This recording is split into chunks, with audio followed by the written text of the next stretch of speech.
Hello friends, welcome to my channel stories by Karma Kushwaha. दोस्तों, मैंने आपको मेरी कहानी वैम्पायर की पिछली कड़ी आपको सुना दी थी और आज मैं आपको उसी कहानी का दूसरा भाग सुनाने जा रही हूँ। तो चलिए शुरू करते हैं हमारी आज की वीडियो। उस समय मेबल उसे देखकर बिल्कुल भौचक्की रह गई थी। वो घबरा रही थी और समझ नहीं पा रही थी कि इस चीज़ से छुटकारा कैसे पाया जाए। वो ज़मीन पर गिरी हुई थी और वो चीज़ उसके बिल्कुल सामने थी। ऐसा लग रहा था मानो उस चीज़ के पैर ज़मीन पर ना हो, पर अंधेरे होने की वजह से मेबल कुछ भी ठीक से देख नहीं पाई। तभी अचानक उसे एक गाड़ी की आवाज़ सुनाई पड़ी और उसकी हेडलाइट्स दिखाई दी, जो सीधी उसी की ओर आ रही थी। और जैसे ही उसने गाड़ी की तरफ से अपनी नज़रें उठाकर सामने की ओर देखा, वहाँ से वो काला साया गायब हो चुका था।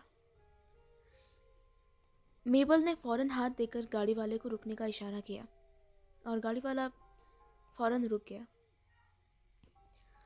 मेबल ज़मीन से उठी और उसके बाद वो पैदल चलते हुए जल्दी वापस घर चली गई। घर जाने के बाद उसने फायर प्लेस में आग जलाई। वो अभी भी उस वाक़े के बारे में सोच रही थी। उसे समझ नहीं आया कि ऐसा आखिर कोई क्यों करेगा, जबकि वो यहाँ पर किसी को जानती भी नहीं थी। यहाँ पर आए उसे कितना ही वक्त ही हुआ होगा। वो बस थोड़ी परेशान थी। तभी मिस्टर जॉन उसके लिए चाय बना कर ले आए। ओह जॉन, आपका बहुत शुक्रिया। क्या आपको लगता है कि यहाँ पर सच में वैम्पायर्स हैं? पता नहीं क्यों मेरा मन नहीं चाहता, पर फिर भी मुझे ऐसा लग रहा है जैसे इन बातों में सच्चाई है। मैंने आज एक मैंने आज कुछ ऐसा देखा जो बहुत अजीब था और जिसे समझा पाना भी बहुत मुश्किल था। तो आपने भी उस काले साए को देख लिया, मिस? हाँ, आपको कैसे पता? वो काला साया सिर्फ आपने नहीं देखा, कई लोगों ने देखा है, अक्सर काफ़ी दूर से। पर जिसने भी उसे करीब से देखा और उसे जानना चाहा, उन सब की जान चली गई। तो क्या सच में वो एक वैम्पायर है? मुझे नहीं पता मैडम। मैं मैं यकीन के साथ कुछ नहीं कह सकता। बस इतना जानता हूँ कि वो जो भी चीज़ है वो इंसान नहीं हो सकता। इस सब की शुरुआत कैसी हुई, मुझे बताएंगे? ओ ज़रूर, हाँ। आज से तकरीबन 2 महीने पहले ये सब चीज़ें शुरू हुई। सबसे पहले एक किसान, जिसे उसके खेत में गड़ा हुआ वो ताबूत मिला। वो किसान सालों से यहाँ नहीं था और कई सालों बाद जब वो यहाँ आया तो उसने अपने खेत पर काम करना शुरू किया, नई फसलें बोने के लिए। और उसी वक्त उसे खुदाई में वहाँ वो ताबूत मिला। और जब उसने वो ताबूत खोला तो न जाने क्या हुआ, न जाने उसमें कौन था या क्या शक्ति थी जो उससे बाहर आई।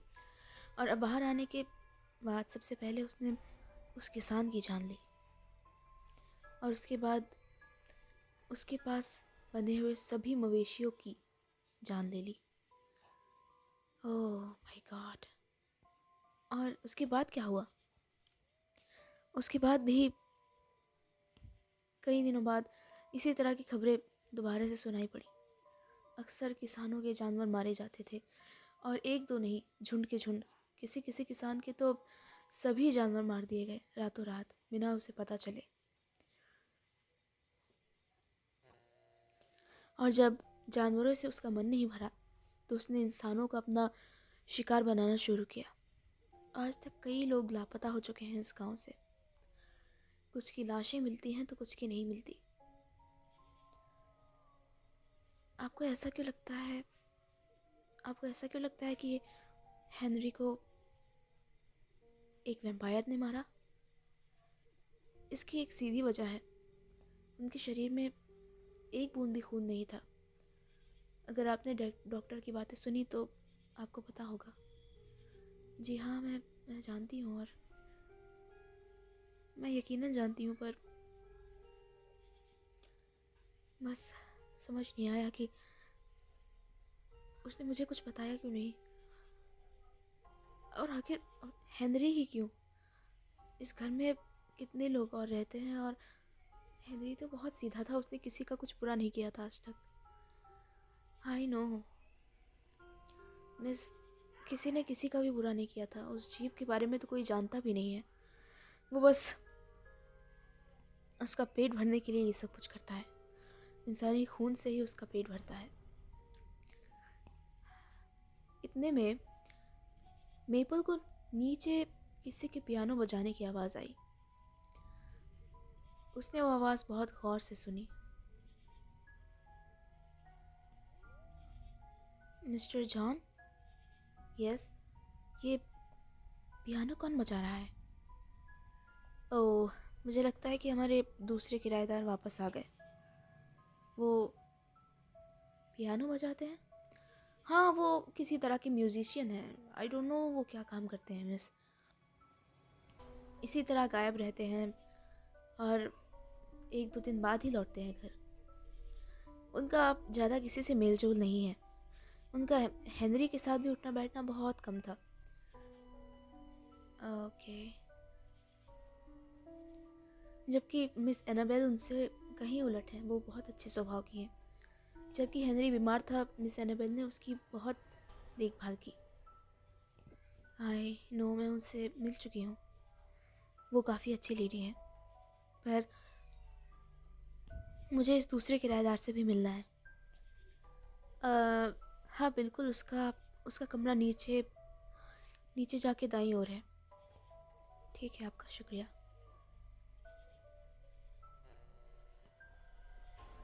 मेबल फ़ौरन सीढ़ियों से नीचे उतरकर उस ओर जाने लगी जहाँ से म्यूज़िक की आवाज़ आ रही थी।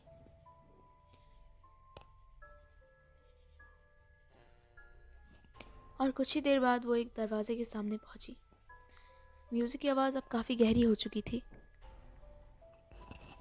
उसने दरवाजे पर दस्तक दी, पर दरवाज़ा खुला हुआ था, और हल्के सा जोर पड़ते ही वो दरवाज़ा अपने आप खुलता चला गया, एक हल्की चरमराहट के साथ। कम इन। ओह, हेलो। हेलो, आप ज़रूर मेबल होंगी। हाँ, मैं मेबल ही हूँ। आप मेरे बारे में कैसे जानते हैं? वेल, मैंने हेनरी से आपके बारे में काफ़ी कुछ सुना था। उसने पियानो बजाना बंद करते हुए कहा। हेनरी अच्छा इंसान था। वैसे हमारी ज़्यादा जान पहचान तो नहीं थी, पर वो सच में काफ़ी सुलझा हुआ इंसान था।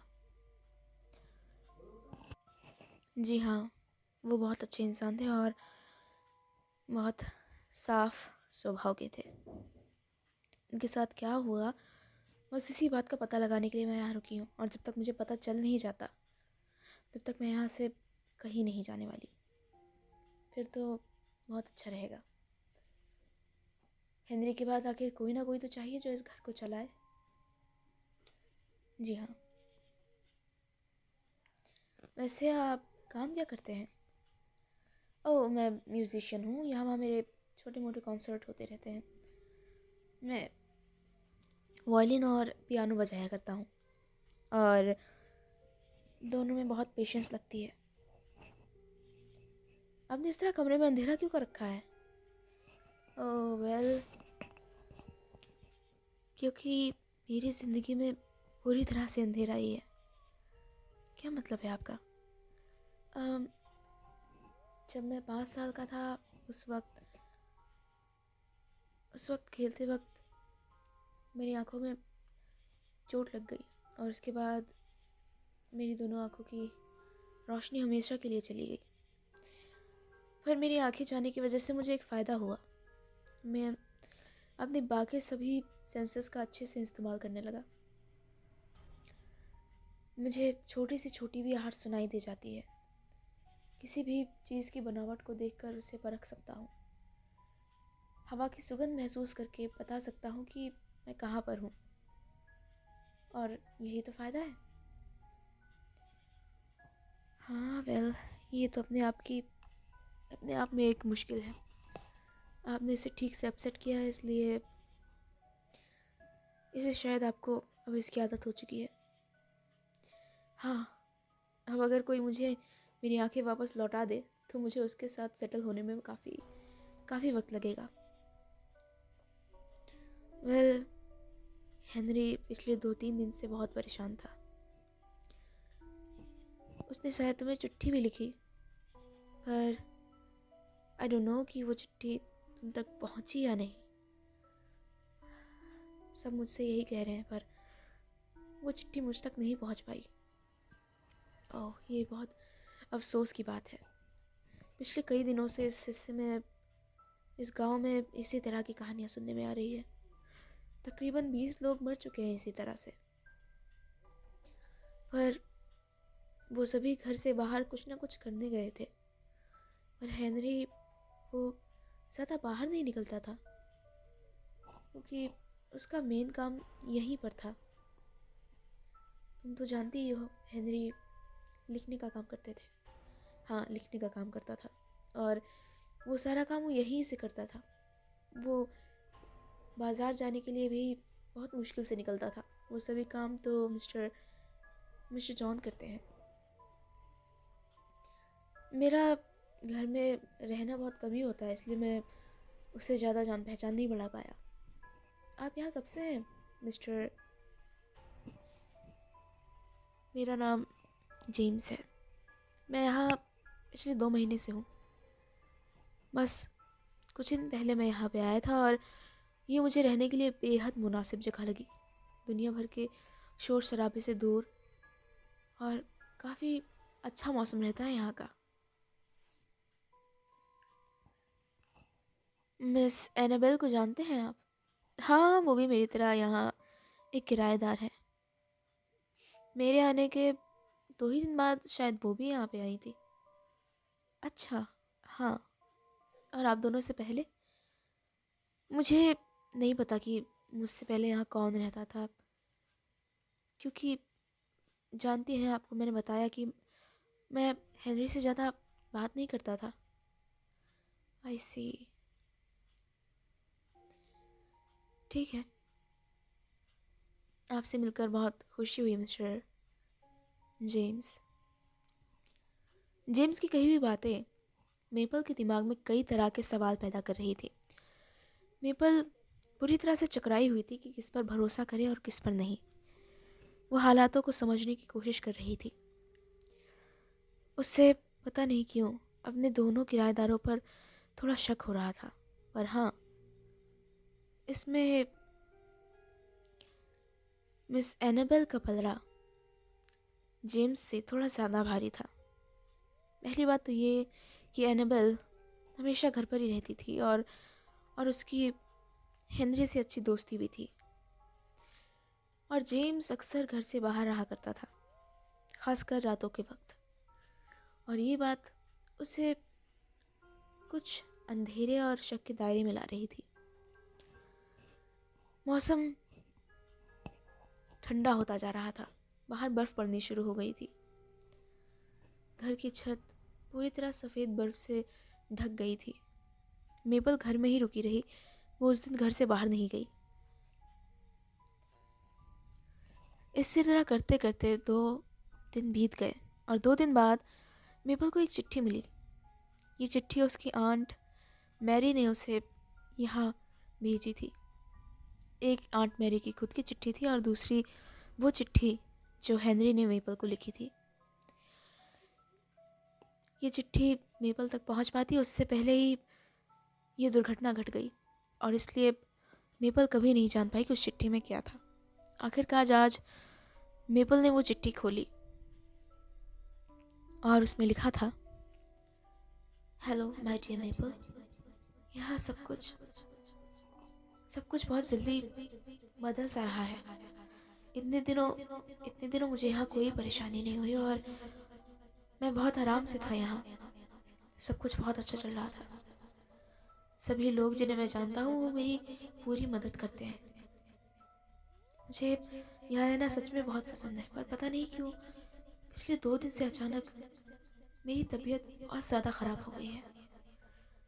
मैं परसों तक बिल्कुल ठीक ठाक था, पर कल सुबह मुझे बहुत तेज़ थकान महसूस हुई और सर दर्द हुआ। और आज सुबह हालत इस तरह हो गई है कि मुझसे मुझसे उठा भी नहीं जा रहा है। मैं खुद 1 फीट हिल भी नहीं पा रहा हूँ। मुझे समझ नहीं आ रहा कि अचानक से मुझे क्या हुआ। डॉक्टर्स भी कुछ नहीं बता पा रहे हैं। मैं मैं चाहता हूँ कि तुम जल्द से जल्द यहाँ आ जाओ और उसके बाद हम बात करेंगे।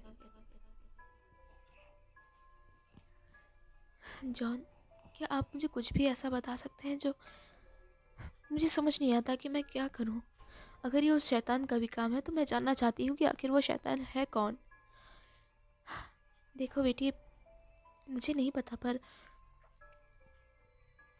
अगर वो शैतान सच में हेनरी की मौत का कारण है तो वो ज़रूर इसी घर में है। क्या मतलब है आपका?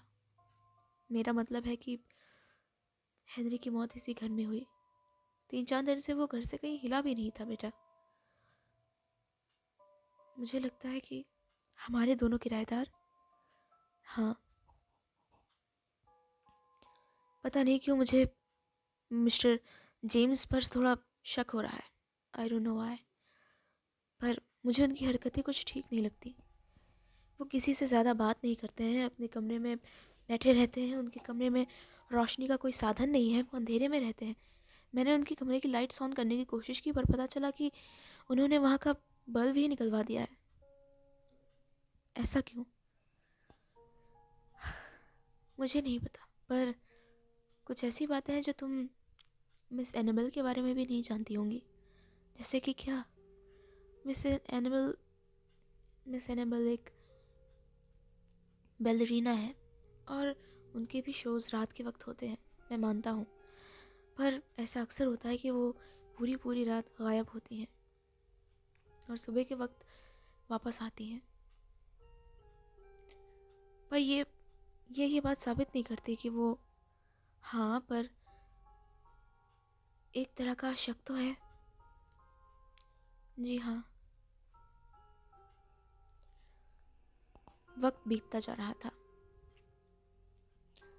अगले दिन फिर से सुबह के वक्त गांव में हल्ला मचा।